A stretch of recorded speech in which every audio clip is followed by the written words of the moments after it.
గ్రామ స్థాయిలో ఉన్న జనసేన పార్టీ నాయకుల మీకు చెప్పాల్సింది ఒకటే, జనసేన పార్టీ కోసం పనిచేసే 10 సంవత్సరాల నుంచి పనిచేస్తున్న నాయకులు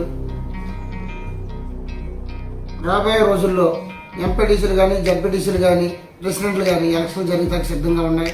వచ్చే 2-3 నెలల్లో ఏ క్యాస్ట్కి సంబంధించిన రిజర్వేషన్ అయినా కానీ కాపు సోదరులు వాళ్ళకు సహకరించి వాళ్ళకి నగ్గించవలసిందే కోరుతున్నాం. కారణం,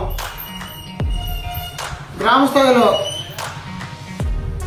జనసేన పార్టీకి అండగా నిలబడితే పంచాయతీల్లోని మున్సిపాలిటీల్లో జనసేన పార్టీకి అండగా నిలబడి